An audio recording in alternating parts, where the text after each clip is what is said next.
Welcome to Hanging Out with Robert, that's me. This video contains things that I encounter throughout the day. If for some reason I complete a task and you would like to see the details, you can click on the link in the description area below.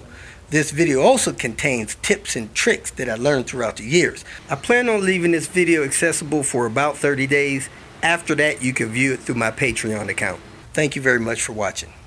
I still got a lot to do to get settled in my place. I went and got these little hooks, a package of 8 of them for about $1.50 from Walmart. I'm going to drill little pilot holes in the bottom of the shelving and screw them in there and hang my keys so I can know where my keys are. Don't have to look for them in the house. So this is the little drill bit I'm going to use to pilot that hole. And there it is when it's done, hanging my keys. Got my honeydews taken care of. I got the new combat veteran license plate on Queen Bee. Now it's time to put the AC compressor on Panther. If it starts raining, I'm going to find something else to do, like pay my bills.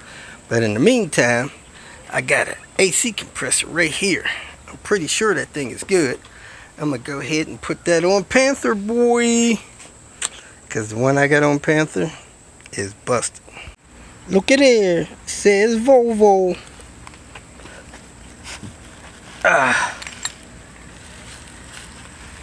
Doesn't look like it's on here long. Pulley's nice and smooth. Clutch gap, maybe a little bigger than it should be. But I'm going to roll with it. Yeah, that clutch gap is kind of big. I might pull this pulley off and adjust this clutch gap. Let me try that. Knock that bolt out of there. See if I get this pulley off and get that clutch gap down a little bit. I just checked one of my videos and it said this gap should be between 0.3 millimeter and 0.5 millimeter. So I'm going to measure with a gauge. That's also 0.012 to 0.020 inches. So I'm going to check this gap, and if it's not right, I'm going to try to pull this pulley off, remove a couple spacers from it, put it back on so I can get this gap right. Shouldn't start with a messed up gap. Well, it's official. This gap gauge, 0.55 millimeters, falls right down in there. So I'm going to try to pull this off and do it the right way since the compressor's out on the bench, you know. Let me go get a tool and get that off. Looks like a 10. I got the center screw out of the compressor clutch. People say you can screw a certain size screw in these holes and back that off of there. So let me find out what size screws those are and see if I have any. I could pull this clutch off of here because right now it's not sliding off easily. I'm not sure what size screws these are, but they're the same size that go in your rear spoiler. And I'm going to put a vice grip on them and try to tap this thing off of here. Try to pull it off with that. So I don't think my puller will grab that and push that in. So we'll see here in a second. So I'm trying to tap this off of here, not having any success. Let me ask a couple of guys what's the best way to get this thing off of here. The proper way to do this is to pull the clutch off. You got these I think 6 screw holes here. You put some studs in there.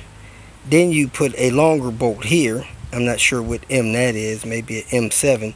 You leave it sticking out, and then you put the plate, make a plate kind of just like this, or you could get one of these old ones and open up the holes a little bit, put nuts on there, and drive this in until it pulls this center plate out. Because that bolt is there, it'll pull it out.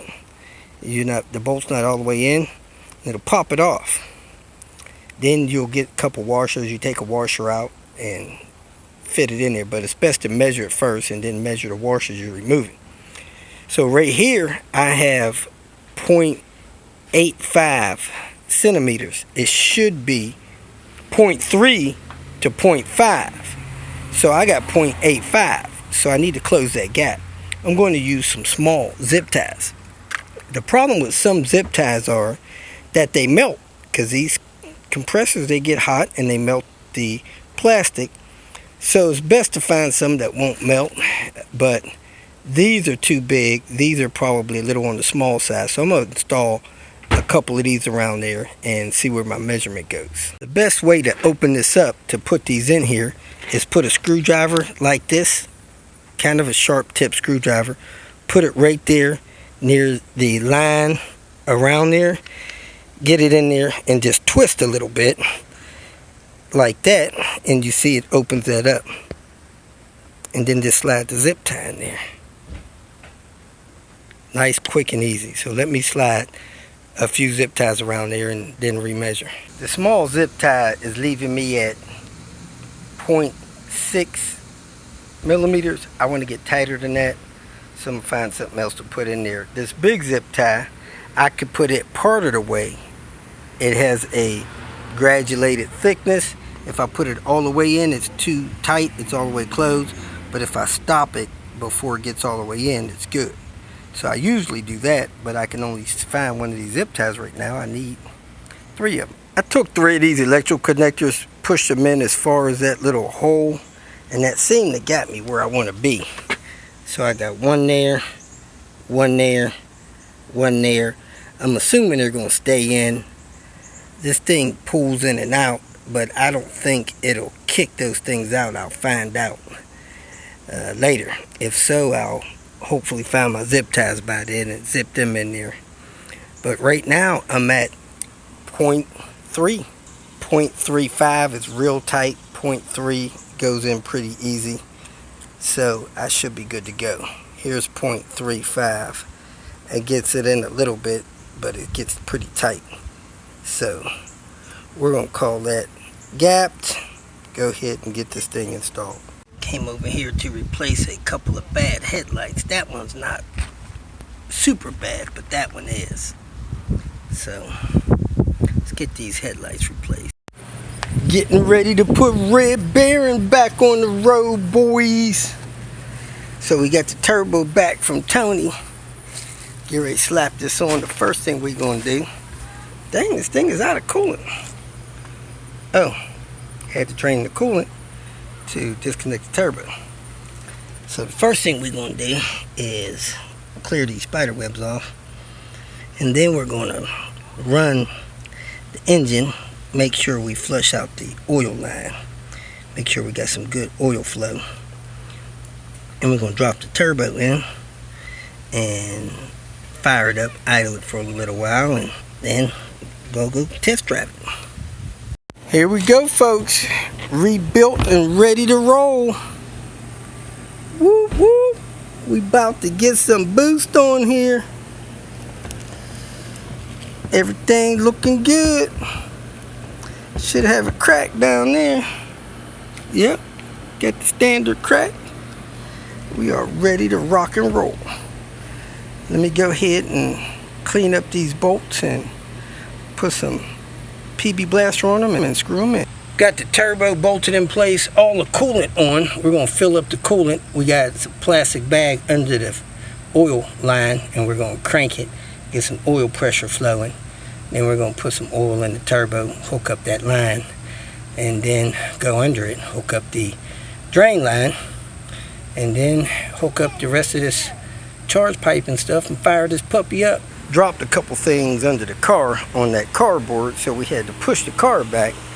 But I remember this was a cicada nest when we parked this car here, and it sunk into the ground. We had to rock it to get it to start moving and roll it back to where I can get under it and do the turbo drain.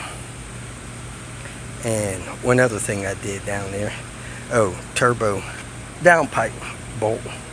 So now we're getting ready to fill it up with coolant so we can crank it. Cranked it till we got oil filling up the bag. So I'm going to pull the bag out, drip a little bit in the turbo till the turbo's filled up. Then I'm going to put the gasket and bolts in there. Then I'm going to go under it and put the drain bolts in. Goes, baby. Red Baron lives again. I'm gonna look under it, make sure it's not leaking any fluids. Got a little bit of smoke out. The baby's coughing. We should be good to go. Check the oil level. I don't know if you ever put oil back in it. No. So it's low. Quiet as a mouse.